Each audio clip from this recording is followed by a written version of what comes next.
Arsenal versus Betis. The game ended 3-1. I think Betis scored some beautiful goals. I thought I was actually quite impressed with the kind of goals that Betis scored, especially their second goal. What a goal, man. Amazing, stunning. And I forget the guy's name, but he played, I believe, right back. Right wing for Betis, and he was giving us issues on that right wing the whole time, just constantly making runs, constantly trying to get the defender to commit a foul, constantly pressuring the defender. And he's a really good player. I forget his name, but I think his last name is Martinez. But extremely good player. Really dominated that right side up until the last kick of the game, quite honestly. And I think when you look at the opponent, it kind of speaks to our performance in this game. Number one, we're depleted, right? We don't have a number of our starting players on the team available to be able to start in this game. Number two, Betis is actually a very good team. Betis is going to be playing in the UEFA Champions League this year, right? Now, of course, that doesn't mean they have world-class players, but they have players that are good enough to get them into the top four in La Liga, and then allow them to be able to play in the UEFA Champions League. Obviously, they're not world class, but they are good enough to play in the Champions League. And if they're good enough to play in the Champions League, they're damn sure good enough to beat our second team. And that's exactly what they did today. Betis also came out to play. When you look at the game, it didn't really have a feel of a preseason game. It was very intense from the beginning.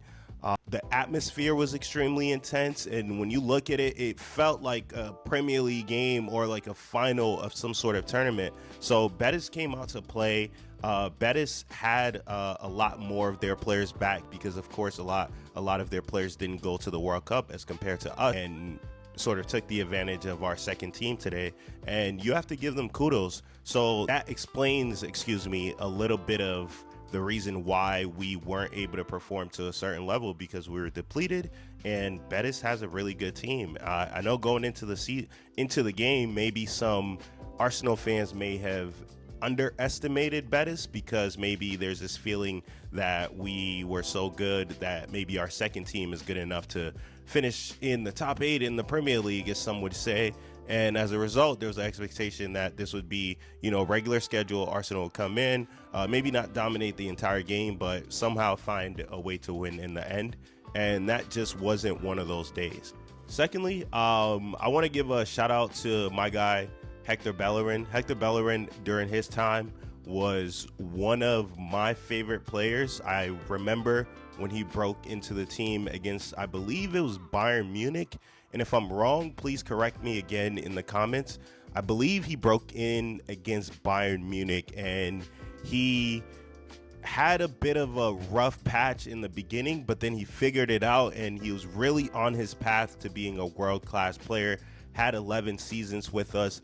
Truly a class act of a guy, always speaking about the pay gap, always speaking about the social issues. So shout out to Hector Bellerin, and great win today for his team. So hopefully he continues to do well. It's going to be great to see him again in the UEFA Champions League. So hopefully Betis plays well and goes really far, just for the sake of Hector Bellerin. Well, what do you take from the game, right? It's a friendly game, and that's exactly what it is. I think when you look at the game, we got an opportunity to see some individual performances today. You look at Max Daubman, extremely good, excellent. I mean, what can you say about the guy, right? He comes out, he dribbles, he takes on his man, he tries his best to create chances, and he created a couple of chances today.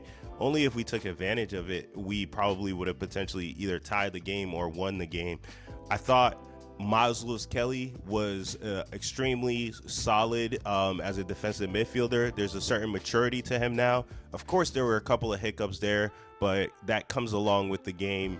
He's going to figure things out, and as the season progresses, I think he's going to figure out this midfield position and make it his own. I'm really interested to see how he battles throughout this season for that midfield position, because it's stacked and everything looking like Bruno is going to come in.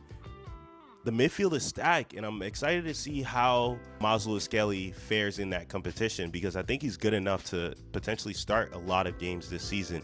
Third, I think Ife Ibrahim came on, was excellent a game, passing the ball, following his passes, very solid on the ball, comfortable, always looking for the open man, always being open to receive the ball, always a good thing from the young players.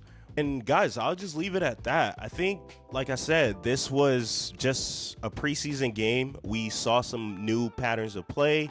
We saw some of the young guys step out there and give us a pretty decent performance. Unfortunately, we didn't win the game because Betis came to play, and clearly we didn't, because we were all over the place today, and we got what we had coming. So hopefully we settle back. Our next game, I believe, is on Sunday.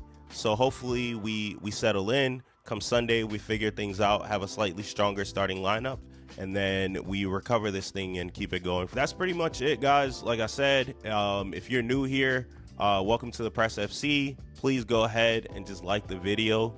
Let more people see it. I'm not even asking you to subscribe yet. Just like the video, and we'll take it from there. Thank you. Appreciate it. Peace.